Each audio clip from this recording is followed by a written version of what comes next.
and welcome to the AEW Dynamite preview. We are the Dadley Boyz of WhatCulture. I'm Adam Wilborn, joined by Michael Hamflett and Michael Sidgwick, here to look ahead to tonight's episode of AEW Dynamite. But before we get into it, if you're a fan of this sort of thing, make sure you subscribe to WhatCulture Wrestling on Apple Podcasts, Spotify, Amazon Music, and YouTube, where we do daily wrestling podcasts where we not only review AEW Dynamite, but also AEW Collision, Raw, SmackDown, the show formerly known as NXT 2.0.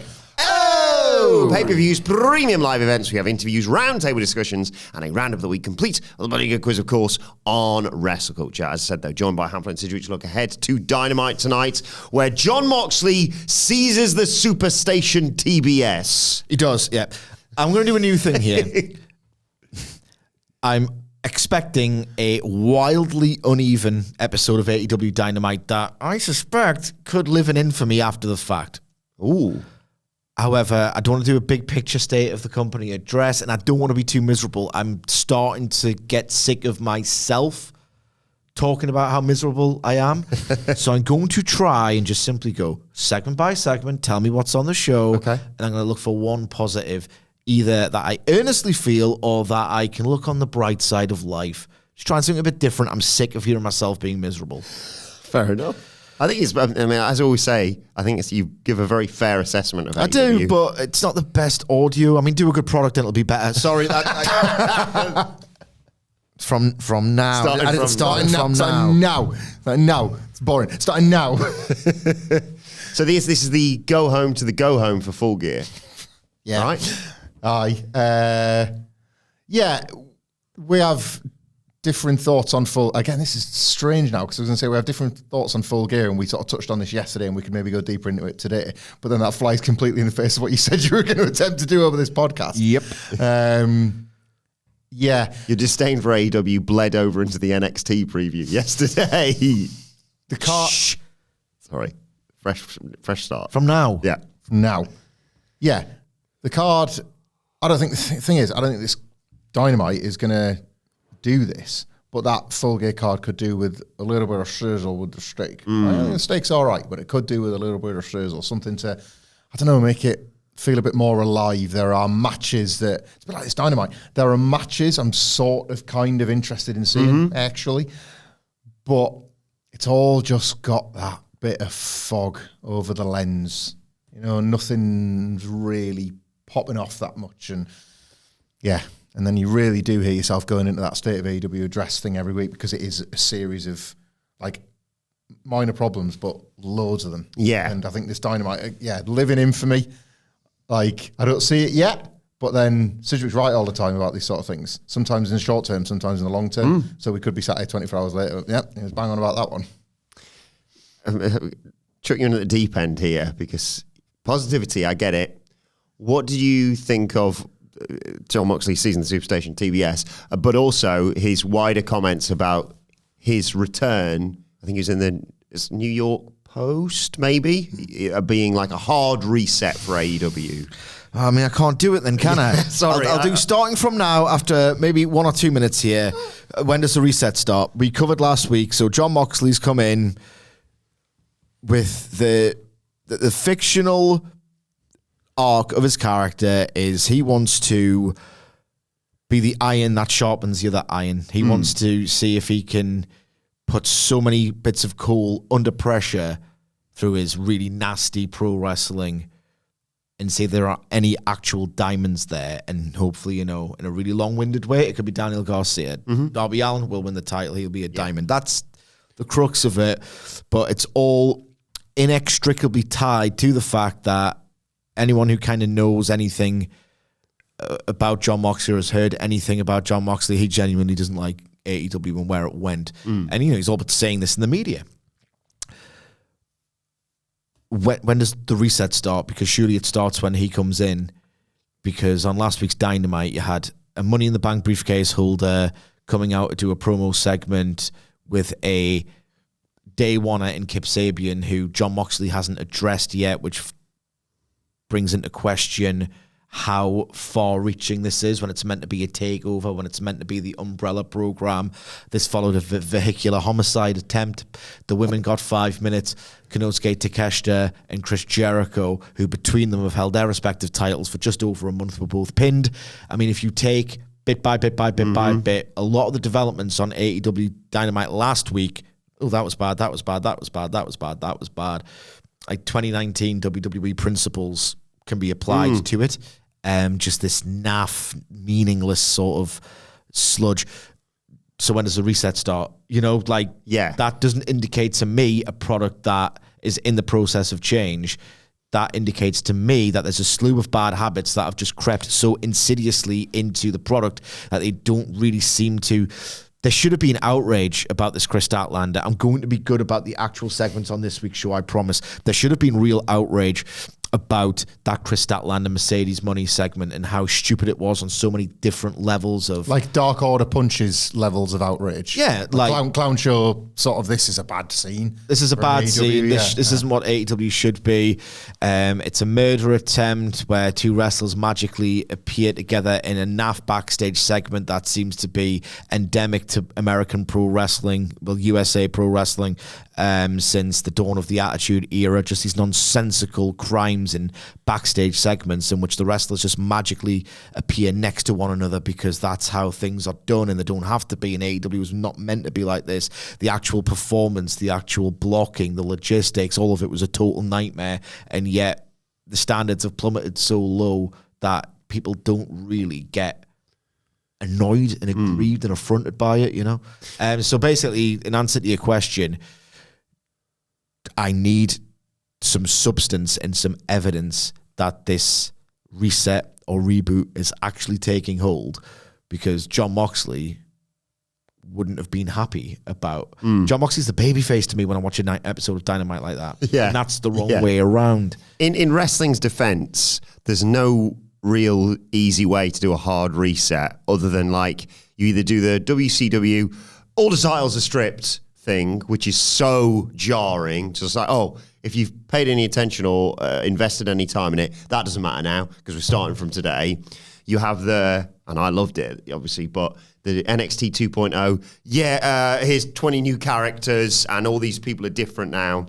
But also, the other thing is you can't just come in, and this applies as well to the WWE in 2019 when they would come out and be like, look, guys, we know it's been bad. It was Baron Corbin's fault, but we're going to fix it now. You can't just right that ship in one show, can you, basically? No, and just one more thing, because I did promise I didn't want to do big picture AEW stuff, so thanks for stepping on my dick with this. Jon Moxley can't seize the SuperStation, right? Because that would indicate that he's taking over the entire show and that all of it's under his watch. He might. You was on production.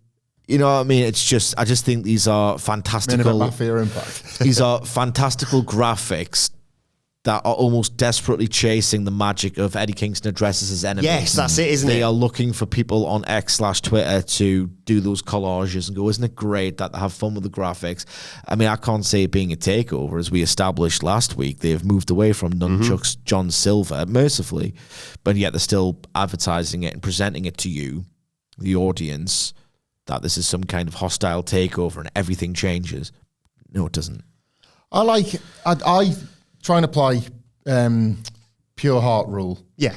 When you get someone like a Jon Moxley, which is whatever has been said, I want to believe him at his core that he's doing something for the right reason. You put that on some people and not on others, and we don't know these people in real life, so I could be bang wrong selectively.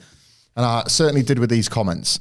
But I don't think he meant anything malicious or cynical by this, but I don't know, sort of frowned at these comments a little bit because he was almost doing that thing where he was like calling AEW one thing and at the same time distancing himself from it as if he wasn't in the mix of that thing that he said went wrong. Like he was at the top of that AEW that started to stumble and fall. He was happy to, alongside Chris Jericho, put himself over through various channels as the locker room leader who's going to sort it out and hold the influence over everything post-brawl out. Did he go missing? This is it. Did he take his ball, I hate that phrase. I shouldn't use it. But you know what I mean? But if he's insisting that, I've got to say, to quote a great speaker, I've got to say to Jon Moxley, are you stupid or are you dumb? There was either a subconscious effort or otherwise to distance himself from what had gone wrong in AEW when he was at the center of so much of it. And again, this is not me saying, Jon Moxley was coming up with these terrible pitches, or Jon Moxley was... No. Not at all, if anything. He was clearly mentally checked out, but then part of the problems are wrestlers that are mentally checked out. Part of the things he is addressing are things that he has either exhibited or at least given us reason to speculate that maybe he is exhibiting.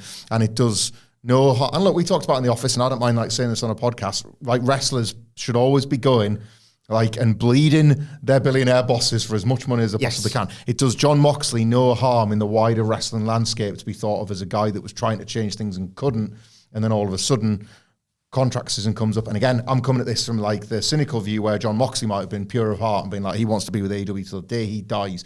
And this is a period that he's trying to work through. Like, like a relationship or a friendship that's going through a tough time. And it's like, it's a rocky patch, but we will get through it and we will fix it. Maybe he's looking at it completely like that. But I do think, and he's never the guy that you would accuse of being tone deaf. No. He's the opposite of that, time and time again. But it jumped out to me a little bit of like, yeah, but I suppose to your point a bit as well, well, which AEW is it that you are referencing? Because there's been a number of faulty periods, and you were at the heart of it. Chris Jericho was at the heart of it. There are people that would come out publicly and speak so positively about AEW and what they want, but it always takes us back to Tony Khan's management of everything. Because if Jon Moxley really believes 100% of what he said, and let's just say that he does, then what he's really doing there is shooting directly on Tony Khan without saying his name. Yeah, he is. And he's got creative control. We talked about in the news today, me and Andy, that yes, Tony Khan has the final say, but especially with this sort of thing, Tony Khan's given a bit of free rein, and you would assume he's mostly been given that in his time in AEW. Like if this bombs, does Jon Moxley have to do another thing in a year's time and say, you know what, we're doing a hard reset from my big idea that was bad? Genuinely, like that's, he's not going to do that, is he? No. Like, I will say about Moxley is that in his defense, and we should, go both sides with this. I mean, he's right. It went completely off the rails. He doesn't book it. It's not his money. He maybe could have there's all these stories that Moxley is prone to moods, and because everything was going so well for him, like those WWE stories, and obviously we've heard the emancipation of Jon Moxley Talk Jericho episode. Like everyone had a nightmare in WWE. I'm not blaming him for that at all. It was, if anything, great and cathartic that he came out with it. But that was always the rap on him was, he just goes into moods if he doesn't get what he wants, and maybe that kind of happened. But at the same time, if you're Jon Moxley, you're reliving history, and you know that it's the wrong way to go, it must be a nightmare for him as well. It's like, why are you hiring so many additional writers? Why are we doing so much absolute bobbins fluff backstage? Didn't we have an idea? Wasn't it working? How did we end up like this? So I don't blame him at all. No. But there's a lot on his shoulders. He's not taking over the SuperStation. Okay, fair enough. Might there be somewhere, I don't know why this would still exist, but might he have located the old-fashioned spaceship set and just smashed it to bits with a hammer? No one will know what it is. These new AEW fans don't even get off of Yuka Sakazaki anymore, let alone have. Yeah, but they're millennial losers like us. They know exactly what that is. It is. Like they're not doing that. But looking ahead, Conrad built one for a Tony Schiavone talking, didn't he? So maybe that's for like that not all in. What was it? Starcast. Yeah. There's one kicking around somewhere. Yeah, you know what? The font is maybe something. Yeah. We'll see. But this is the lead up to Full Gear, of course, and as part of that, there is a Full Gear 4-way contenders series going on. The match tonight. Just checking out, just listening if there's any boots running up the stairs, anyone knocking on any doors. Is FTR versus the House of Black being represented by Brody King, and I'm really sorry, I'm not trying to do this to you, I promise, mate. Well, you are. Malachi Black's back in action a week after retiring or whatever. Yeah, I've done the rants. I did two rants on the review and our Q&A, which you can listen to. So I'm no real fan of Malachi Black. I think, if anything, he's an actively bad pro wrestler with a complete failure to grasp how important his character is or how well it's been received over the past however many years. This is a tag match. He's also he doesn't have the snap that he used to have. He claims he's been completely healthy for 3 years. Maybe he's just washed then. Who knows? I think he's an actively bad pro wrestler. As a singles, in a tag, in a trio, he can still do the business. Oh, yeah. Still do the business. And it's Malachi Black and Brody King against FTR. I'm going to do the positives now. Malachi Black's big sort of grandiose attempts to be cool and hard and noble will be mitigated by the fact that it's going to be an all-action tag and not this platform for him to do a lot of weird psychology that just doesn't fit the body of the match. What I'm most looking forward to here, positive, is Cash Wheeler and Brody King. Like, Cash Wheeler and Brody King presents a really, really cool potential dynamic. And we've seen elements of it before in that Cash Wheeler is at his best in the babyface role anyway, when he sort of realizes that he's completely up against it.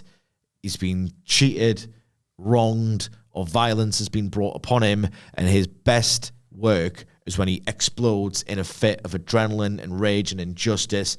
And he starts flying around that ring so quickly and with such little abandon that he's almost sort of like, he looks like he's going to concuss himself by flinging himself into those barricades. I think that if we can get some really cool build throughout the match and Brody King seems insurmountable, that could get the most unhinged, hell for leather, do or die spirit of Cash Wheeler. And Brody King's very believable as someone you'd need to go like pedal to the metal against. Their sequence, and if it's built correctly, could be astonishing by the finish. That's my positive take. FTR will win. Yes. Interesting to see who does the job. There is that inherent drama, as we've discussed, about Malachi Black, and whenever he's in the ring, maybe in some weird warped way, protecting his character has been effective, even though it has rendered him a laughingstock, realistically. But I do think Cash and Brody King could do the business here. Absolutely. What's Malachi Black's catchphrase? Lick my nuts. What's this? Shucking his dick, numb nut. Shucking his dick numbers. I don't know where lick my nuts came from. He's always saying nuts. But me and Sid have spoke about this weeks ago, that FTR obviously are winning this, because when you saw the thing on Collision with the tag teams, it was like, cool, so it's going to be Private Party, FTR Outrunners, and one other team, basically. So it's kind of predictable, but I am intrigued, like Sid says. I mean, arguably, you could factor that into the finish, because if you're sat there, I mean, I don't think Brody King should get pinned by any stretch of the imagination. And Continental Classics coming back around, we know how great he is. He's not going to win it, but he could have another stellar performance in there. But they could factor in of this kayfabe disillusionment that Malachi Black now has is the reason why their team loses, perhaps. Yeah. The House of Black have turned babyface. They turn all the time. But like, in spite of Brody King and Darby Allin's stuff recently, the House of Black have been received as babyfaces. The commentary is big on them being the winningest trios. This idea that maybe they're trying to plant a seed that they could be ones that could go for the trios titles against the Death Riders. Malachi Black was a babyface, if nothing else, in that closing thing with Adam Cole, the hug, the goodbye, whatever. And then certainly the follow-on on Collision was them as, like, it was a squash, but they were the babyfaces in that squash. I wonder if here, as a foreshadowing of a turn that we feel like we know is coming and should with FTR and the Outrunners, again, if we're talking about Malachi Black doing a job, and I really don't want to see another fall on my sword type scenario for him, I'd rather just have him lose somehow. Why not for that into the FTR storytelling and have them do like good, efficient tag cheating that's more the sort of stuff. Cutting the ring in half like they used to. Cut the ring in half and then do something like, when like a heel will do like a fake tag. And it's like one of their old school tricks. Yeah. It's like they can still shake hands at the end. It's like, but more in a, you've got us, you bastards. Yeah. And then that's a Malachi Black branded job, but it also shows that the FTR are realizing that this can't carry on and they're starting to get ready to cheat again. And then you see that little streak popping up right in time for them to turn viciously on the Outrunners. And I love that. I do really like that, especially when Dax Howard really hammered home on Collision that he thinks of those titles more highly than he does, his health and his body and even God. His moral code would be included in that list. Yeah. FTR win, though. Yeah. All right, let's talk Konosuke Takeshita versus Adam Cole. Cole obviously needing to win to face MJF at Full Gear. Roderick Strong also in action on this card, which we'll get to in due course. But there's also the factor of Don Callis and the beautiful diamond ring to consider in this as well. Look, I said I was going to be positive. I really am struggling with this one. It feels like I've tried to coin this, and no good can come from this match. Like when it appeared as a graphic of, this is what's happening next week, and the storyline is MJF has paid off Don Callis to try and get his best after Adam Cole to take him out of their potential match. So that's the story. So I get it on those terms. I'll look at this match graphic and think, oh, why? What are you doing? There's two takes on this. One, the match quality. There's a few. The match quality, it's Adam Cole. Until I see it, I won't believe it. Until I see it, I won't believe it. He tried to tell a story with Buddy Matthews, very broad, but if it worked, it would have worked really well. It didn't. The Malachi Black match was grim, bleak, sad. This presents an even more difficult challenge because the AEW fans are happy enough to receive Takeshita as a heel because they like to see him. This could be another protest vote. Kenosuke Takeshita is someone that the hardcores have gravitated to since he debuted. And bear in mind, he debuted when that all-star roster was in effect and loads of them were over. Yeah. It wasn't like now where there's not many over or hot acts. He walked into AEW when maybe the writing was on the wall a little bit, but you couldn't see it. Like, I don't even think Page and Punk had their interaction, you know? It was just like, oh, God, another bonus for this invincible league that can do no wrong. He was so over when so many other bigger, more name stars were over. And then he had 2023, and people thought he's beaten Kenny for what? No reason. And now he's finally got the Continental title, the international title. It really doesn't matter. And now it feels like, well, we've given that. You can shut up now. You know what I mean? Yeah. You can shut up now. We'll pin him. Yeah. We'll use him in like sort of side quest plots. The problem with so many belts. Yeah, he's got the belt. What's your problem? Yeah. He's got a belt now. What is your problem? That seems to be what's being screamed at me. There's two ways this can go, right? One, and I'll talk about why option one of option two is just, I don't think it's going to happen. Option one, they subvert your expectations because Kenosuke Takeshita is such a total badass killer. His stuff looks incredible.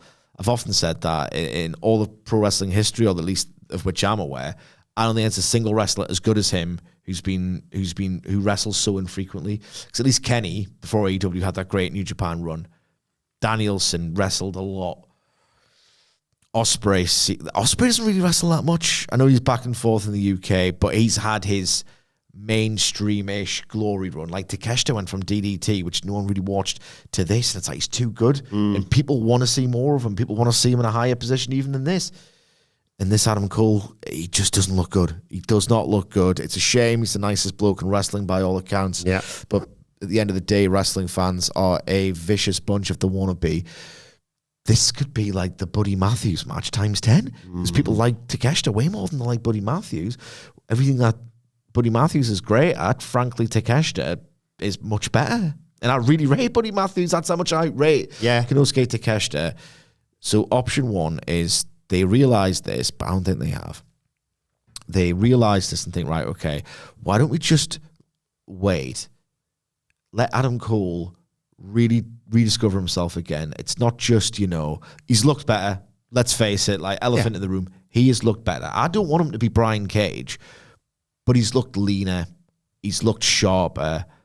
And, I wouldn't want that injury he had, and I'd respect him for coming back in whatever shape. So ring rust is a real thing. Yeah, but at the end of the day, he's looked better. Yes. There's a way to have these conversations. It's a cosmetic industry. Let's just be frank and honest about it. It's just not going to look convincing. I mean, you can have Darby Allin beat Brody King, but you can't have this version of Adam Cole beat Takeshita. There is a difference. It's all situational. Yes. They could go, right, okay, it's not worked out this at all. Let's hastily abandon the plan.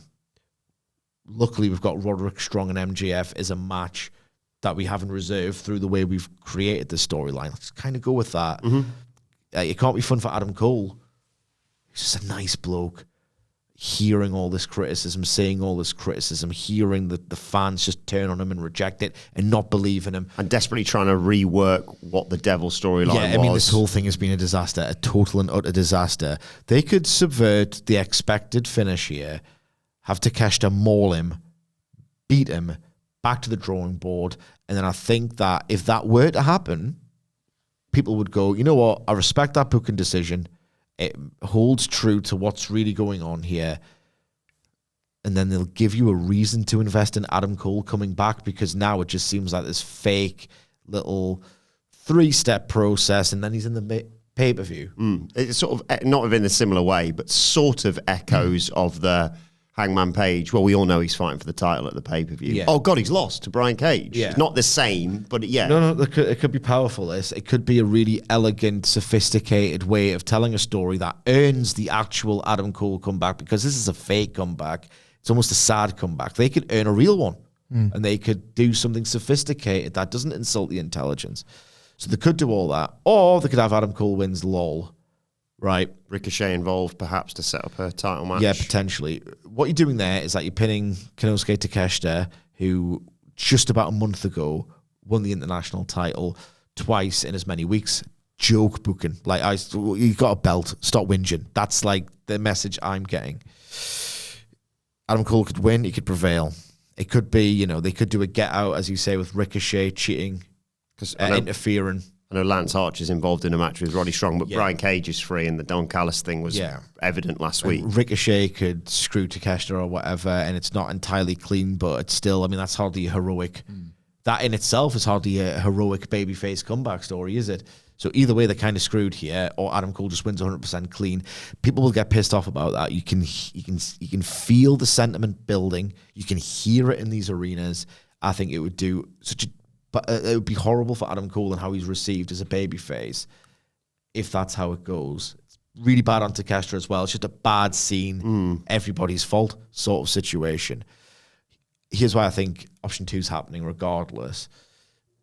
I think AEW doesn't feel like they have the luxury of this sort of story where we've got so many different hot acts. Why don't we just be more real with Adam Cole? Why don't we, listen to the audience, which is what pro wrestling is, or they might even just see us as a minority or whatever. They are not. I don't think they feel they're in the luxury of going, right, we can do this and Roddy Strong versus MJF. It's not a struggling business when they've just been given $600 million and they've literally just become the second most profitable professional wrestling organization in recorded history. You cannot call that a struggling business, but the business is struggling at the same time. Yeah. It's that weird sort of nuanced deal with AEW right now. I think with Full Gear looking pretty weak.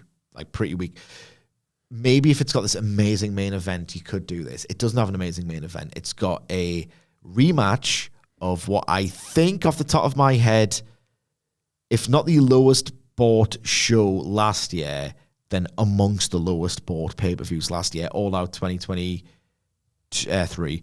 And this Moxley Orange match is not as sort of I anticipated as that one was then. It's very clearly the first cycle of this long Mox reign. It doesn't have much heat, doesn't have much drama. It's not really unpredictable. I feel like if they had an absolutely amazing main event, they could do this. I don't think they have the luxury of pulling. He doesn't feel like a star, but Adam Cole is the name Adam Cole versus MJF on paper and paper alone elevates this pay-per-view more than MJF versus Roderick Strong, even though I'd much rather see that right now. I just think they are looking at, we need stars. We need stars. Even if they don't feel like stars, we need stars, and this is the way we're doing it. Why Takeshita? It's such an own goal, this. I'm baffled by it, and I honestly think unless Adam Cole pulls out this incredible performance, and even if he does, I think people will reject it because people will get that sort of like, oh, it's super cool, like Super Cena, like, oh, he's so, like, he can persevere through anything. He also wouldn't get the credit for the match. I know. I would say, well, that's actually getting in there. The harder he fights with people sort of coiled, ready to reject a lot of things that are happening in AEW, the harder Adam Cole fights, this is the irony, the better he is in the performance, the more he sells. I reckon it'll scan as desperation and like a fake attempt to make him this babyface. This is all bad. I cannot believe they've booked Cole versus Takeshita. I will love it. Genuinely, I don't want to be a grifter. I don't want to make money from burying this. Like, I don't want to be that person. I want to enjoy this, and a lot of people who criticized AEW simply don't, because it's better for their business models if they just attack it. I'm telling you now, I want this to be great. A much better time reviewing this in 2021. Like, why wouldn't it? Like, I'd rather the podcast was marginally less successful if AEW was better. Truthfully, I would.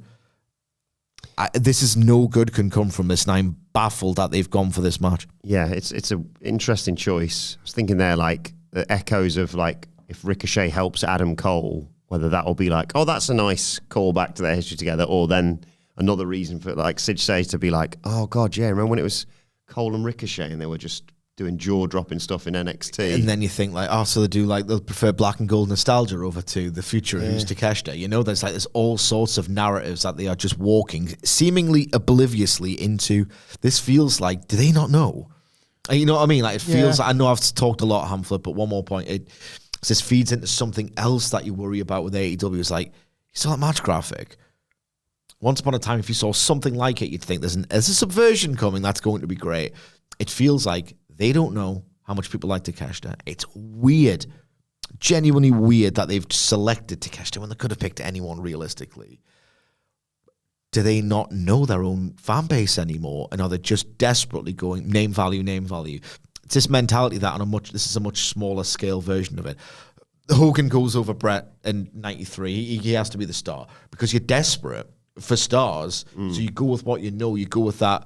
Ironically, you go with what they think is the risk-free option. And I think they're taking a tremendous risk here. Yeah, you could have had, just off the top of my head, Brian Cage. You have Lance Archer versus Roderick Strong, or Brian Cage versus Adam Cole. I just don't think this is as big. Takeshita's like as good as squashing Adam Cole. Like Adam Cole just not being ready physically, mentally, and you can keep that completely within kayfabe. I would love that story. I would love it. Hold our hands up. Of course, I'd love that story. You can lift it from the discourse about Adam Cole, and some of it is really, really unpleasant stuff, and just make it completely kayfabe, as this is a man physically unprepared but desperate to get his hands on MJF, and now he's really hit a challenge in not to undermine Buddy Matthews and Malachi Black, but like he thought he was good to go and he thought he was proving himself, and then oh my God, he was not ready for somebody at the top of his game like Takeshita. And I was last week when we were talking about this, I was using Brody Lee and Cody as the comparison. That's probably not as apt as Malachi Black and Cody Rhodes, because back in 2021 Cody was starting to lose the people as well, and Adam Cole is losing the people. Malachi Black's squash wasn't as dominant as Brody Lee's, but it was still pretty dominant, surprisingly so, and it left you with this. Whew, that is not an earthquake, not as seismic as the first one, but that's quite a big deal, the manner in which that Cody is just putting Malachi over there.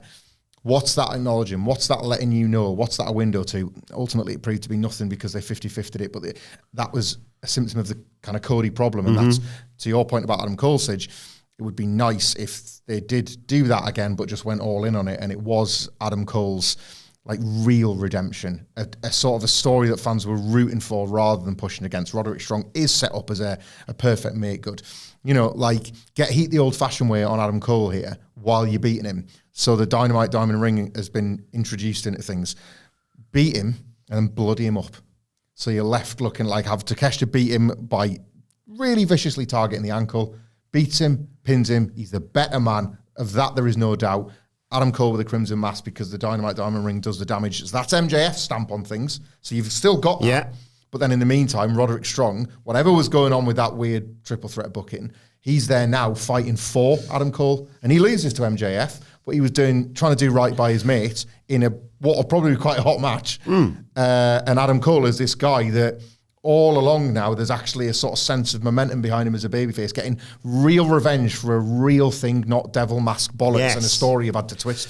Even if this is a story, and we are talking about, in my opinion, and again, we haven't seen the program yet, you know, this wildly optimistic swing, right? This is what we're trying to do. The best case scenario, even if that's the story, and they subvert it, and they realize Cole isn't that over and he's not that ready, and it's probably best for all involved if we try and make people sympathize with that and he can come back better. Roddy Strong just beat Shane Taylor on Collision. They're not telling the story of how Roddy Strong's like, he's got the same level of competition. Which is a massive flaw, by the way. I know. Huge flaw. It's a huge flaw in and of itself before you even get to the next beats of it. He beat Shane Taylor on Collision. I mean, that's not a challenge. I mean, I think the world of Shane Taylor as a wrestler, but you know. And then he beats Beast Mortos on Collision. It's like it just feels like this weird, unnecessary step after step after step to get Adam Cole into this match with MJF, and it's been a disastrous storyline. Why would I not foresee a disaster tonight? Yeah. How do you see it? How do you see it playing out with Roddy then in this Falls Count Anywhere match with Lance Archer? Is this the third? Is this Roddy's third? Yes, it's the third eye. So it depends what goes first, you know. With a Falls Count Anywhere, no, I don't think they're that much interested in presenting. I mean, he does love Roddy Strong. I mean, give him the international title when he thought, oh, that's weird. Like, Roddy Strong's great, but not TV star great or whatever. So he does like Roddy Strong, so that's important to bear in mind. I can't really see it going to a three-way. Maybe it will go to a three-way. Weird dynamic. That's been my sense, truthfully, since they set the story up. Two baby faces and two baby faces versus one heel, even though it was completely the other way around this time last year. It's been so bizarre. I will say, right. Do they have to put the Cole match on first then? I don't know what to do. I will say I want to be Because nice. have Strong qualify first. They put this on first, and then it's like, well, now you've just got to get in as well, Adam, and then we've really got him. And then he gets his ace handed to him, and he's, do you know what I mean? Like, Strong's big enough. I think that's wildly optimistic. But we'll see. On its own terms, I can't be positive about Cole versus Takeshita. I think it's scary in terms of this story and the reflection of the company and where it's at with the fan base and how in touch they are. I couldn't be positive about that. I can be positive about this. Roddy Strong, Falls Count Anywhere, Chris Jericho was outstanding. Yes. Incredible. He's got this relentless ass kicker element that the more he like sort of rampages through different aspects of the environment, it's just thrilling. He's like a Terminator. He wrestles like a Terminator, backbreaker. You sort of sports entertainment-ify this aspect of Roddy Strong's character, and it worked incredibly well against Chris Jericho. Lance Archer, prowling that backstage environment, he could be running after Roderick Strong, who's selling and going back. People just randomly appear. I don't know if it's like Matt Taven and Mike Bennett. You can lift them up and put the head through the ceiling in the dressing room. Get the other one, head through the ceiling. Somebody else tries. He just gets them, throws them into Roddy Strong. The theater of him being a monster in this genre of match, I think this could be one of the sleeper hit TV matches of the year, genuinely. I just think it's inspired. This is the most when you, like, what's Tony Khan cooking? You know that he's a mad scientist. He's a very uneven booker, or he's revealed himself to be, or he's became one. I used to think he was great, genuinely. He's still got that verve, this idea in him. And I think this is going to be immaculate pro wrestling. I think the best version of this match, which I would never have came up with, by the way, and that's why I really still do. That's why I'm still fighting for Tony. Yeah. This could be so much fun. This could be we could have a blast. Speaking of ceilings, like the ceiling here is Strong and Jericho, isn't it? Yeah. Like that Falls Count Anywhere was magic, and this could top it because Lance Archer's like fundamentally like a crazier wrestling Chris Jericho and more prepared to do wackier stuff. That's like more violent stuff. It's just like he's very theatrical. Yeah, like I've same as Sid. Really, I've got really high hopes for this as well. Like, there's sort of I want to go back to that idea that I'm sort of watching AEW with a bit of a fog in front of the lens at the moment. It does feel like that, and it's sort of where that's putting you to sleep, or whether it's like feeling like it's sludgy sort of product. You know, I picture this in my mind's eye, and the fog's gone. It's colour and it's alive. It seems like it can't fail. Verve, you said, yeah. It's like it is too good for its own good in a sense, because at the moment AEW isn't the product that fosters this. It was once the product that fostered this all the time. Not specifically a gimmick match, but you know what I mean? Like that kind of energy. There is a real creative energy to the very idea of this match. Yeah. And it's funny how it is in such stark opposition to how the other two matches that Strong's had in this MJF series. Like, if only his other two had a similar kind of, not necessarily a gimmick, but a law or a kind of thing where you could picture MJF being like, right, like, if I'm setting you two up to have to wrestle me, like, I've given you, Adam Cole, 2 House of Black matches, and now you're in real trouble because here's Takeshita. Meanwhile, Roderick's trying to do whatever you want to Collision, mate. Like, this is the first time in which you can sort of, like, in your own head, visualize this. Oh, God, what traps are going to set next? Yeah, he's just revealed Nick Gage for Chris Jericho. Yes. Like, this is kind of the closest you're getting to that for this whole story, really. So I'm very, very excited. I do expect Strong to win.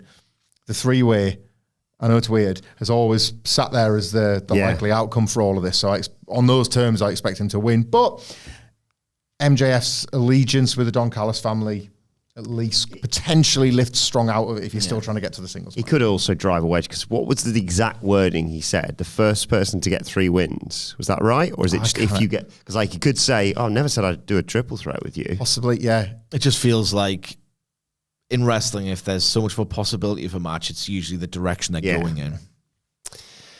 Right, you want to talk about stuff you like about AEW? Let's talk about the Hurt Syndicate. Yep, really like them. Bobby Lashley set to speak tonight. I was going to ask you what's next for the Hurt Syndicate. We know it's Swerve versus Bobby Lashley at Full Gear, but Swerve is also in action tonight against Lio Rush, who's sort of an ideal opponent in this whole storyline, isn't he? Yeah, absolutely. Maybe even Lio Rush, after getting, like, he's going to get beaten by Swerve Strickland tonight, could turn on him at Full Gear, and that could be the finish. So that's maybe how all this goes together, and you get the expanded Hurt Syndicate. He's a big fan of a particular aspect of Bobby Lashley, isn't he, Lio Rush? Showing them delts, showing them glutes. You could. He left a pregnant pause when he was talking about the Hurt Syndicate on Collision. Great promo he cut, worth going and having a look at it. And there was a little gap, and you could feel this ripple across the audience of Lashley. And then he just kind of said Bobby Lashley, and like, he hasn't done it yet. Like when he's back with them, he's going to do it. No one really cares. It's just us. Yeah, realistically. I don't know. You know. No, I do know. I know for a fact. It's just our in-joke, mate. I've seen that picture of him pointing at his ass, like on the 4U. Yeah, so it is certainly for me for change. Yeah. I think people have got they're starting to attach fond memories to it. But like good thing from a terrible time. Yeah. It's got that going for it, isn't it? Like, show your ass. It's pretty much what it was. Get that ass out. So I don't know what we're going to do here or what Lashley's going to say. I quite like the idea of Lashley, who kind of has to win a lot instantly, otherwise his specific character is busted. I like the idea of him saying, well, Swerve, look at your journey. Look at what you've done. Look at where you've been. Look at how far you've come. Going through this, that, how much you've like struggled and got yourself over and made yourself relevant and made money, won championships, which is like what the Hurt Syndicate's MO is, I'm fairly certain. I want to walk in and just take it straight off you, because take your clothes off, Bobby Lashley. Pop this top off and I'm Bobby Lashley. Yeah. But like tie off as he's like going through the beats. It's like, look at me, I'm going to take it all off you like that. And then you solidify, I think Bobby Lashley's cool, but I don't want him beating Swerve, which is the babyface heel thing of like, he's right, he's just going to take, he can't just walk in, and he can, and that's the heat, and then they can do the subsequent matches from there. I want MVP on co-coms for this. Yeah. I like that idea. And don't get me wrong, huge fan of Prince Nana and his coffee here at WhatCulture. I do kind of want to be like Swerve, be like, it wouldn't be like this, but like, I've beaten Lio Rush, and now I can beat Bobby Lashley at Full Gear. And the Hurt Syndicate being like, Bobby Lashley, well done, mate, you beat Lio Rush. But you kind of distracted. You weren't really keeping an eye on your supposed family. And Shelton Benjamin just kills Prince Nana. Swerve and Lio Rush is a match, by the way. Yeah. I mean, they could have the sort of thing where they don't even touch. They just evade one another's attacks, anticipate where the other one's going. No, hang on, you didn't expect me to end up here. They could not touch for 2 minutes, and you just kind of believe what you're seeing. And then when they eventually do, like, I love Swerve's, I don't know how he does it. Like, it's one of the most, like, when he's, great, really athletically impressive stuff. I don't see that anymore. But when Swerve, like, jumps out of over the top rope and then does, like, this sort of, like, handstand, and he just stands up. Mm-hmm. Him doing that only for Lio Rush to just be, like, on the other side of the freaking ring or something like that. I just don't know how he's going to, like, it's just, they're going to do something in this match that is going to unhinge your jaw and blow your mind. Swerve's going to win cleanly. Yeah. But, I mean, it should be so excellent that the near fall should be out the ass. The match, it's really, really fantastic. And good booking as well, but like really fantastic matchmaking specifically. Like it's everything that they were shooting for and ultimately hit with the Will Ospreay match in a sense, because the opening salvo between these two men is going to appear to present them as kind of like physical equals. Like Swerve Strickland is a guy that was known for like similar but not quite the same levels of speed and aerials that Lio Rush had as he was rising up the card.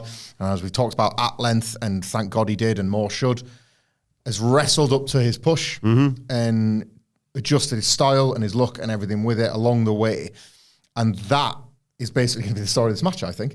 That sort of opening, that kind of like hot start, the bits where they're almost being like competitive with one another, like, well, you can do this, well, I can do this. And then when Swerve goes up a gear, it's a gear that Lio Rush has never had yet. That's not a dig at him. That's like the story of this match. The strength in the physique just it's overwhelms what's made him. Swerve in 2024, and he beats him because that's the bit that is ready for Bobby Lashley. It's all a sort of a stage thing, isn't it? You know, it's like, well, so I've got so many levels to my game that I can beat Lio Rush at his own, and then I can also show Bobby Lashley I can beat him at his as well. So like from a psychological standpoint, it's like supremely good matchmaking and then great booking for how it feeds into Lio Rush's show to end up in the Hurt Syndicate. One more thing on this before we move on. This is a bit of a throwback because there's a lot on the dock for this show tonight. 6 matches, is it? 5 or 6.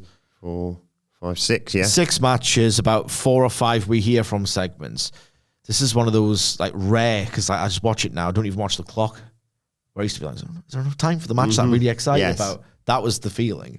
There's a bit of that with this. I'm like, I want these to, I don't want this to be just a throwaway. Swerve wins. Lio Rush looks a little bit like, oh, gutted. Should probably join the Hurt Syndicate.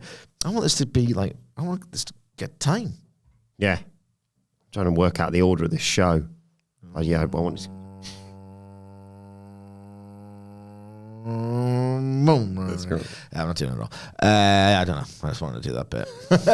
There's also a tag team grudge match tonight, Sidge. It is Jay White and Juice Robinson versus Hangman Adam Page and Christian Cage. Look, I think this works on the match will be fine.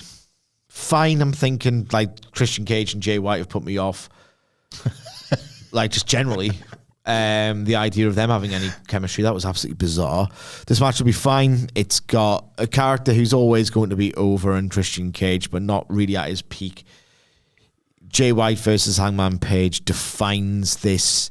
Yeah, I'll definitely take it. It'll be great when I watch it, but this sort of mid-cardy content farmy stuff that we're now getting on these essentially monthly pay-per-views. This doesn't spark my imagination. I think the idea of Hangman Page and Christian Cage sharing the same graphic on that side is a great visual gag, and also a little bit of a heartbreaking of, oh, come on, Hangman, you can't be hanging around with him. Yeah. I think it's a funny graphic, and they've told a nice, cute story to make that so as the subplot. I'll kill your dad. I'll burn your house down. Yeah. This is who you're hanging out with now. Yeah. It's just, it's cute. And I did laugh when I saw them together, and I'll probably enjoy it, but then maybe I won't, because if Cage and freaking Jay White are in there for longer than 2 minutes, I'm going to be bored shitless. Kip Sabian running? Well, probably. But at least it won't impact Hangman Page's timing if he does, because he's already out there. So that's problem Kip solved. Sabian runs in on the wrong match. Oh, bollocks. In terms of Swerve Lio Rush. Oh, yeah, mate. I think I'm a bit more into this than Sidge, but I'm not into it a lot. Oh, God, sorry, I was about to do positives. No, I get it. Juice is there to take the pin, isn't he? Yeah. And that's... I don't think AEW knows. I don't think Jay White knows. And I'm not sure all the fans know exactly where we're at with Jay White's Oh, God, I babyface can't have this push. conversation anymore. Last week, Hangman Page got a bigger babyface reaction during their brawl. And I just think they're still fumbling around in the dark, ultimately trying to work out if this is even taken or not. And I don't know how much this match is going to help, because Christian Cage always, no matter how funny that character is, no matter how much people just love hating him rather than hating him, he works his matches to make you hate him. He gives you nothing to latch onto as a heel. And hopefully that happens with Hangman Page here, and you get... Because Juice Robinson can be a really, really great babyface. Yes. Really great. So hopefully sort of the collected heel and babyface powers of Christian Cage and Juice Robinson will actually rub off on Hangman and Jay White, and then the quality of the matchmaking will be revealed, because I think, like, I don't think this is a direct acknowledgement of it, but it was awkward last week that they're brawling out there and people are just backing Hangman Page. It's like that cannot work with the story they're telling. Jay White was... This match resets it a bit. Jay White ultimately is one of the one too many signed. And he's always going to be good. Sometimes he's great, but he's is such an optional dude. Yeah. He's an optional dude. I'm looking at the Luxury player. Yeah. full year card already. Well, 8 matches if you include Big Boom AJ and QT Marshall, as I'm looking at it here. We talked a little bit about Ricochet and Takeshita and that sort of thing. But Hook also wants to get his hands on Christian Cage. I'm not saying that necessarily factors into the finish, but do you see him doing something to set something up? I like Hook drawing the ire of Hangman Page. Yeah, I thought I was just thinking about that. Yeah, at the same time. So I don't hate that as a match. It's one of the few matches I'd like to see Hook wrestle at this point. I just think I can't talk about Hook anymore, man. Yeah. We know the score. He doesn't wrestle enough and he can't wrestle enough. Maybe he should be doing indies or something. I don't know, but it's not working out, is it? No. Right, positive for the next one. Will Ospreay returned last week, and he is set to speak tonight after almost hitting Carl Fletcher with the hidden blade upon his return last week. I think he's going to, come out, elevated, soak up the big baby face pop. He's really good at just registering it and basking in it and living in that moment and making you feel like he loves it and he believes in it. I think he's going to grab that microphone and I think he's going to say, "Ow! My fucking heart! Broke it, Kyle." I'm trivializing it already. This is one of my favorite developments in AEW right now. The rise of Fletcher, the fact that he's earned and justified that push and lived it, where this just feels so much bigger than the Dynamite match graphic, you know? Like, oh, God. I'm not saying he's like on Ospreay's level, very few are. It doesn't feel like this complete formality that he's going to just get beaten by Ospreay. In fact, I've said this, like, this is the first, other than the MGF stuff, which is a bit grudgy, because, you know, MGF is just going to insult you. This is the first proper betrayal, blood feud. I thought we were bravs. I thought we was fam. Turns out we were just peers.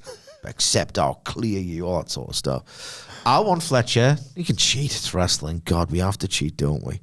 I mean, I guess, you know what? I'd rather have just good cheating. You know what? Because it feels like there's just these imported strong style rhythm to matches and then some tacked on cheating at the end. It's a formula. If you're going to do one or the other, like, I can understand why this strong style ported sort of thing took hold, because the old cheating didn't work. It might, again, if you actually commit to it throughout the match and make me think, oh, you prick, stop doing that. Maybe it doesn't work, these US TV style finishes with the screwdrivers and callous interferences and the run-ins, because you don't really build that sense of injustice throughout the match. You just have yourself a little shootout with adrenaline and all the rest of it, and then you do some cheating. Maybe Carl Fletcher can buck that trend. We'll see. Either way, the match will be great. However they work it, Ospreay will do a good job of building up, because he's a heel. I want them to have the match at Full Gear, and I know I'm going to step on the dick of the next week's preview. I want Fletcher to win, underhanded tactics, and I want them to have a proper plunder brawl. Never seen it one-on-one from this version of Will Ospreay. I think it could be incredible. His mind, ... for wrestling. I want to see him. I've never seen him do that. This version, anyway. No, yeah. It's another thing that he can... Well, I did, but we're just going to forget about the New Japan War Games. Yeah. As everybody should. A single setting as well.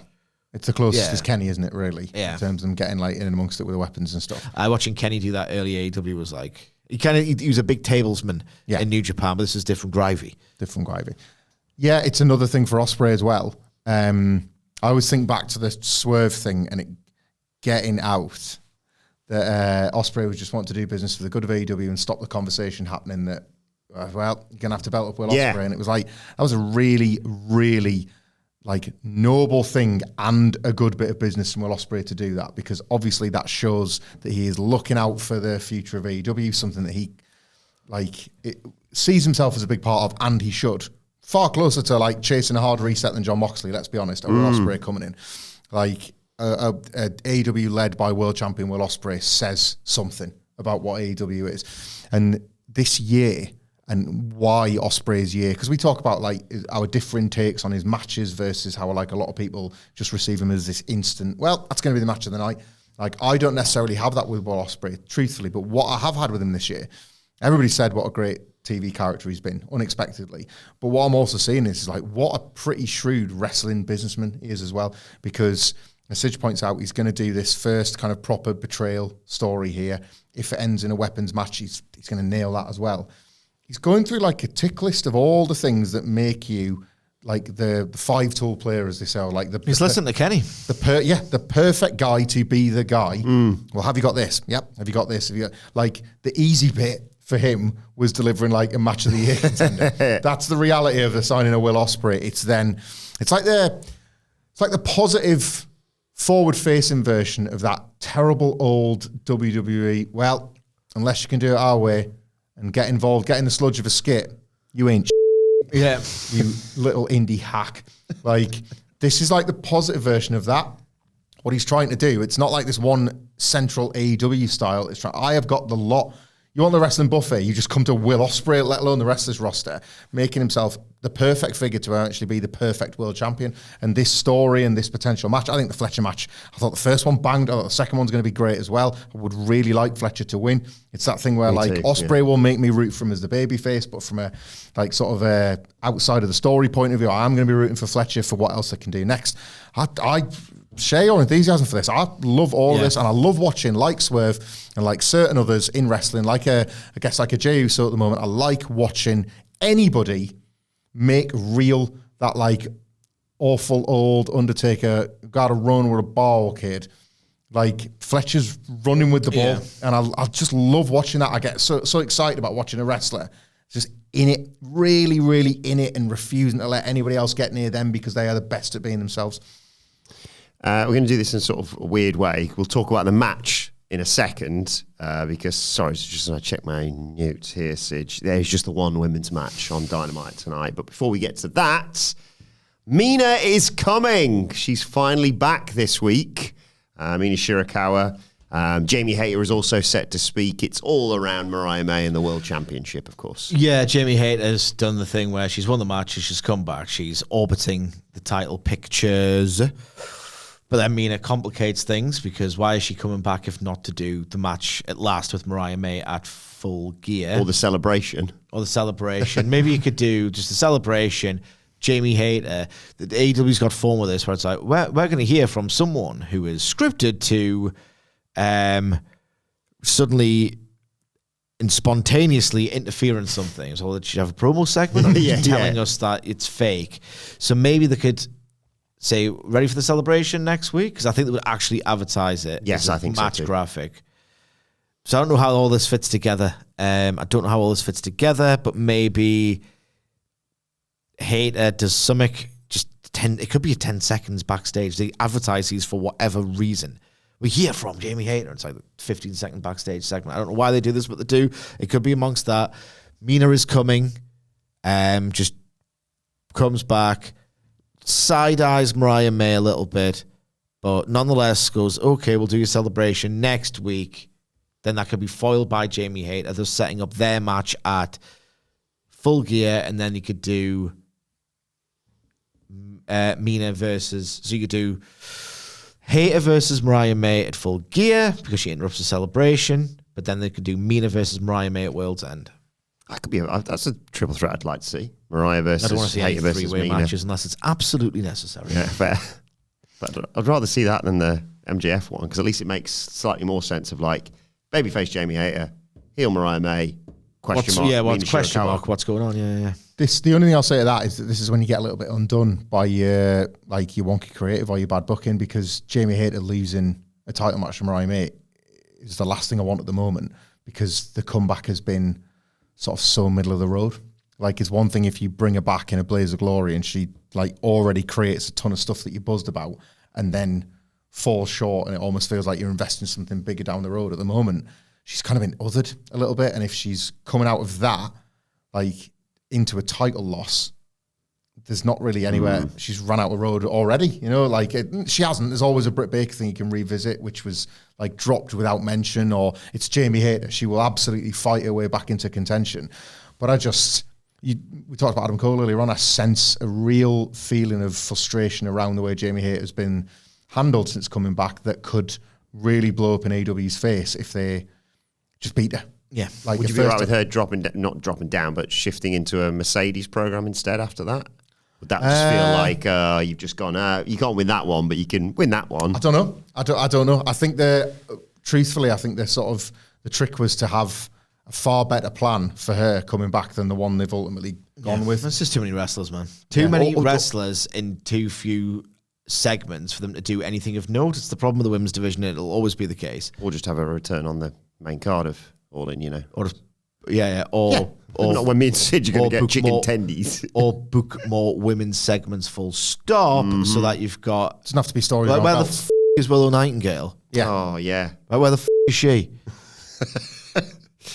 I'm going to say this now because I think you're right. I think they would probably advertise a celebration before Mariah. They've been hammering it, man. They would. But just in case they just decide, actually, it's 5 to 6 tonight. The reason why Mina's coming is because she's coming for the celebration, which is tonight, actually. Found 12 balloons, so might as well use them. Yeah. And they're there, like, yeah, we're celebrating. And they have bottles of champagne, don't they? And Mina's like, but I wanted to make it special. I've made a big bowl of punch. And they're like, oh, great, I love punch me. Punch me. Cheers. Here's the US champion.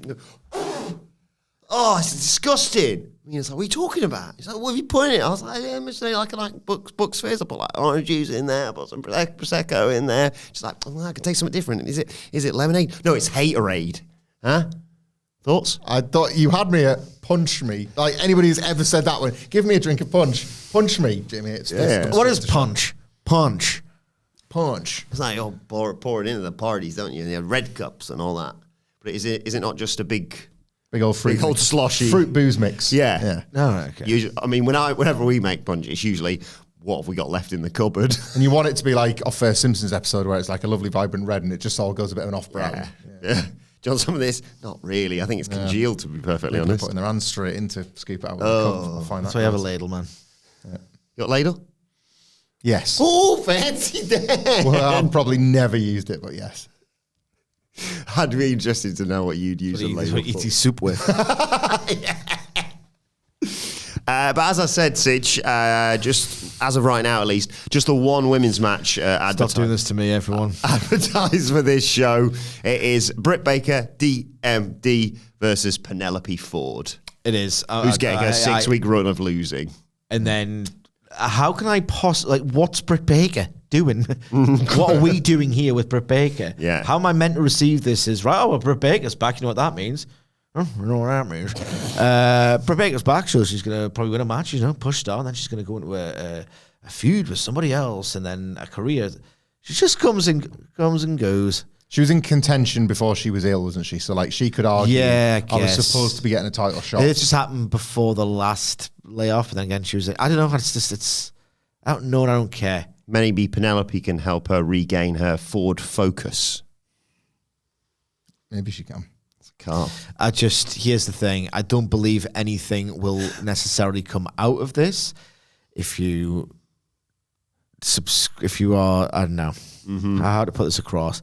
How many people really want to work with Dr. Britt Baker if you listen to all the rumor and innuendo?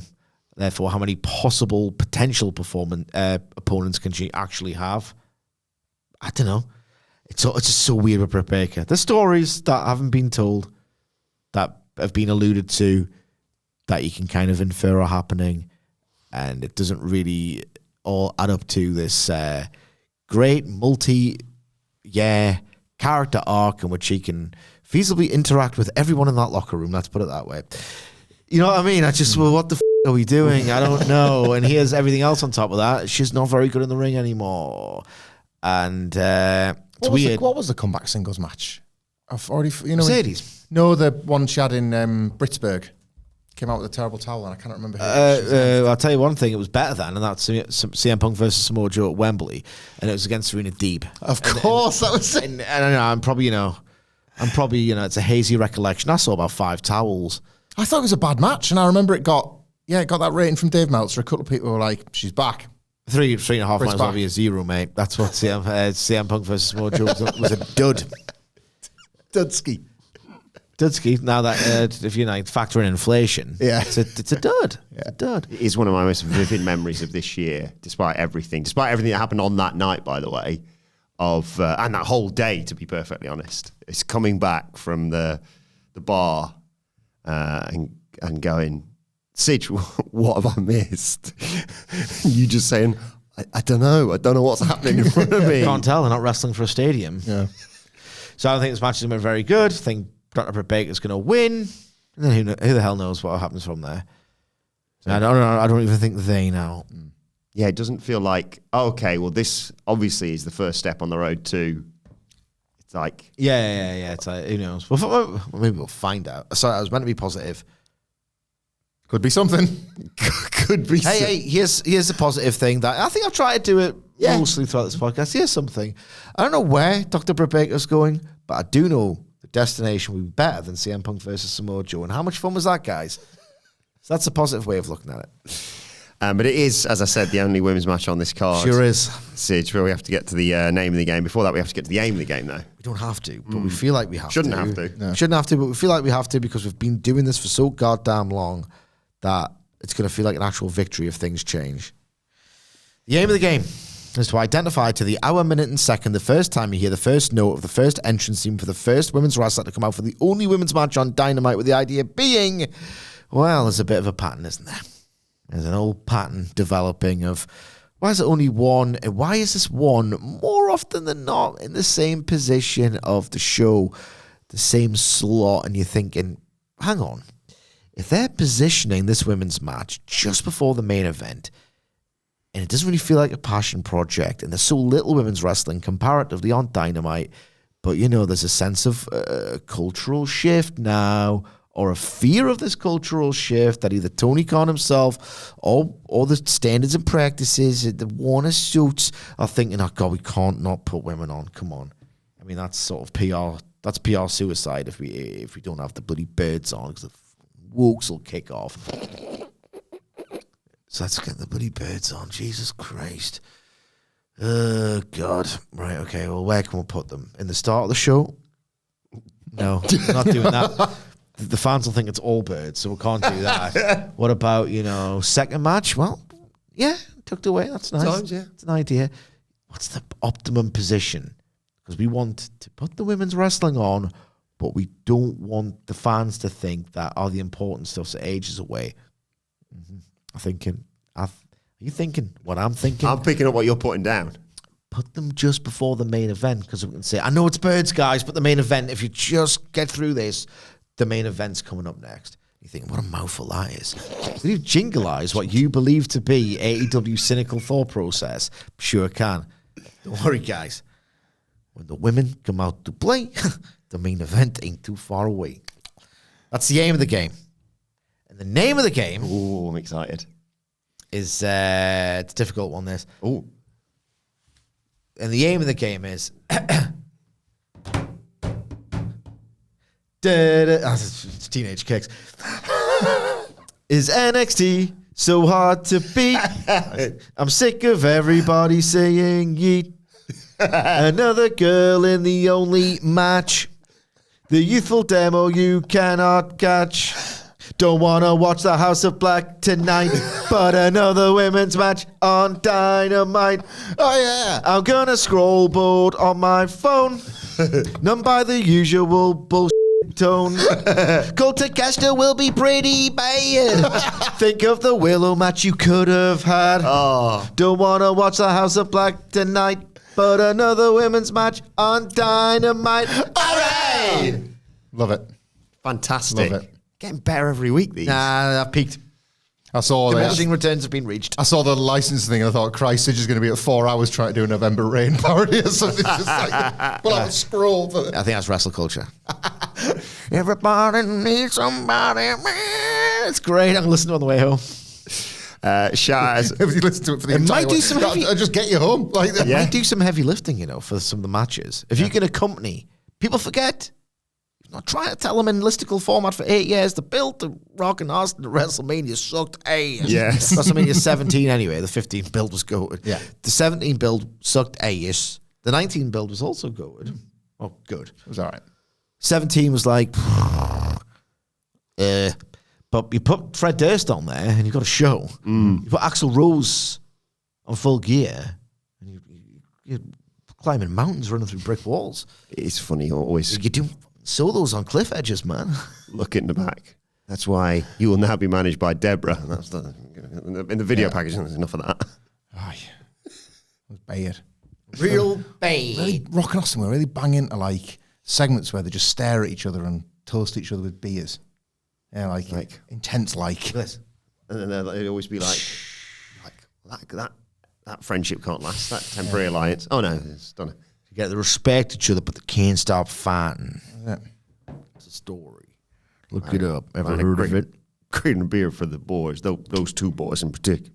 We respect the business so much that the very first time we were able to promote the WWF champion versus the WCW champion. It was the match all the fans wanted when we could finally do it. It was Stone Cold Steve Austin versus The Rock. Just like the fantasy booked all them years. We finally gave him it. Thank you as always to the Panda Blair himself, Adam Blair, at Adam Wilton4, and Jose Palomares Play the game. at the Ho 11, who always take care of the Dada. thank you for this sort of thing. A win for me last week. You're joking. Not another one? To put me on 12 for the year. Absolutely running away with it. Hamflet is on 6, and Sidgwick is on 4. So you two need to pull it out in these final few weeks. Every week. Every single week, yes. But it does mean I will be going first this week. And I think Sidge has hit the nail on the head. I think this will be happening just before the main event. And considering, see if you can crack the code on this one, Hamflet. Considering who's in the match, my prediction is this will start at 1:20, 2:30. 1:20, 2:03. 1:20, 2:30. So 1 hour, 22 minutes and 30 seconds in order for 1 hour, 22:30, yeah? 1 hour 20, 2:30. Dennis, That's isn't good it? humour. Yeah. Dennis, isn't it? So 1, 2, 3. No, 1, 2, 2, 3, 0. 1:20, 2:30. Right, okay. Shut up, man. What's yours? What's yours? Go to the dentist. the time of the match. What's yours? There you go. We've got stuff to do. I'll go 1 hour, 18 minutes and 18 seconds. How's that, a dentist? Where's the tooth joke? You're not doing it right. I will go for 0 hours, 34, Yeah, he's... 17. This is like when you don't pick like the best player in fantasy Premier League because everyone else isn't. It's like, well, they're the mugs. This is how you lose. This is how you lose. But then every now and This then you is get the way win. to lose. Every now and then you get the win. This is the way to fail GCSE. That's what someone wrote. My teacher wrote in my chemistry book. Oh my God. Yeah. E. This is the way to fail GCSE. Do you know how I passed? Well, I'm sucking this dick. No, I'm not. I got a she actually because I took the easy one. Yeah, me too. I didn't exactly say that. I was like, I was in like set 3 of 6. So it was like, there was a few of us that were given the option. And like, basically the last question on the easy paper was the first question on the hard paper. I was like, I'll take that. Thank you very much. And I got something like 97%. Oh, yeah. Honestly, I remember It doing was like, so easy. It was so wasn't it? easy. I was a bit scared going in. I was like, microbes work well in these conditions, X and Y. What conditions would they not work well in? So the opposite. Easy. I remember like there was like the plant and animal cell or something. Label these plant and animal cell. But like on our paper, they give you like the first letter of each one. And then I was speaking to my mate and he was like, yeah, that was our first question. That was literally question 1. And it wasn't like, and here's the first couple. It never happened to me, but Double science instead of triple science. That was the way to never see science ever again. Yep. I remember doing science at GCSE. Split into 3 though: biology, chemistry, and physics. That's what we did. I didn't do any of them.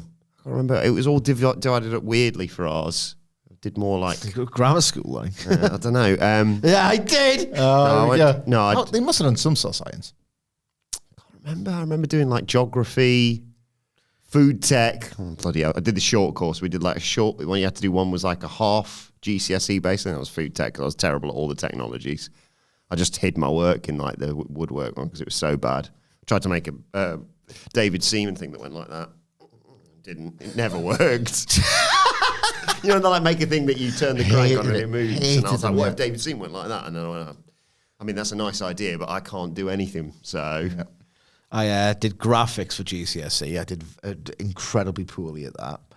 And one of my projects was so it's meant to be like some really sort of like really technically precise, well measured art design, but like graphics. And I did a T-shirt, and it was I studied graphics, and all I designed was this stupid T-shirt. That's good. That's good. And it was just like, what's this? That's not graphics. That's just a novelty item. Batteries, what I had to do. It was just to take the piss of how he used to say batteries, the teacher. Michael, he's a nice bloke, but we kind of took the piss out of him. That's not a project. That's simply a bit. And we don't do bits. And you'll never make money doing bits. Yeah, I know. Well, I had graphics as well. Yeah. It just sounded like the sort of easy one. Yeah, this feels like I'm going to have to do Lex rubbish. Woodwork stuff. We had to like design the frontage of like a bar or something. Yeah. I'm in over my head. Yeah. Had art folders with like... If I'd known where my life would take me, I would have just done food tech. Yeah. Aced it. Ours, it was like arts generally, so I didn't have to do any, because I didn't have the chance to do graphics. Design and technology. Yeah, design and tech was So ours. I did You went drama. Eating? I did like... I bet you did. Is this where it's revealed Me? you went to like a Or stage him? school or something? No, I just went to like a real bog standard. It went to special measures about a year after I left, yeah. It's because we weren't teaching science, maths and English. Geography or whatever. But I did, I think maybe it was like you just did generic English, math, science, and then you did... Maybe just memory hold it, you know. Genuinely... Because you had to get C's in I those. mery hold what I ate at school for 5 years Yeah. until just something clicked in me the other day. And I was like, I used to just go into the village and get kebabs and that. Oh, the village. The It's not the same one, but I Wickham used to- Village is lovely as well. Weren't allowed to leave school. People couldn't like it was a little bit out of town, so I think they didn't trust the kids to actually come back. Very quickly, because we do need to get on with stuff later this afternoon. 2 legendary stories from the eating at Wickham Con, both involving my mate and me. One, there was 2 chippies, right, where they both had different attributes to the kebab, where one was like thinly sliced but nice, the other with these big heckin' big massive chunks, nice. Titch only had 2 on one dinner, didn't he? What a legend, what a mad lad. I don't know actually how he did that. Like, it was insane. The other one, it's like, they say it couldn't be done. Can we get the bus to the Metro Centre and back? Oh, what a feeling that would be. In a free period and get a McDonald's breakfast, because the first period was free. School, not college. No, it's a 6th form. Oh, thank God. Okay, Jeez, I yeah. thought you sixth went to form. like cool school. I mean, I did. I was there. It's like, can it be done? I said it couldn't be done. No one said that. Just want a McDonald's breakfast. Like, can we do this? Can we get the timing right? A bus. What if it's late? What if the second one's late? What, there's queues at McDonald's? Living on the edge. Love stuff. I love stuff like that as an adult. Like if today, like Murray said before, he's got a car. Like you drive a car into work. Sometimes you got to head home at dinner. But if instead of that, it was just like, should we go like the IKEA restaurant at the Metro Centre for lunch? But it's a work day. Yeah. What are we doing here? That was the good thing about Wickham. there's a real excitement to that to this In day. 6th forms, like I would go to the Metro Centre and Yeah. like the village and all that. It was class, man. We were allowed to go into the Newbold Community School was where I went, and we were allowed to go into the village. And then one of the kids kicked the door in and the local village shop, so we had to give like special passes. Yeah. So only the really good That's kids. right. There was And passes then that you could get. They started being given like effectively a shopping list. They'd be like, all the kids who aren't like getting let out, can you get me one of those giant gobstoppers, please, for lunch? Thanks very much. Yeah. How did we get onto this? I can't even remember. I have absolutely no idea. Something to do with the ladies' night time prediction. Because then we were talking about, it might have linked it to science, and then how we did it the clever way. We did the easy exam. I remember what I was going to say now. Yeah, thank you. I always remember the exact, you're talking about exams, weren't you? I always remember the exam. It never happened to me, but the one where we walked out and a mate of mine, and I remember, because you can sort of see back of your mate's head, and about 20 minutes to go, and he's just like, we weren't allowed to leave, like you just run through wrestlers in your head or whatever, you just got to sit around. And I remember he's like, just, I was like, geez, he's aced this. And go out and you go like, bloody hell, you smashed that. You were done with like 20 minutes ago. He's like, yeah, I don't really know what everyone else was playing about. And I was like, I was just really struggling with the, the big question on the last page. What? Ah, cool. Guess you're doing a reset then, pal. Suck it.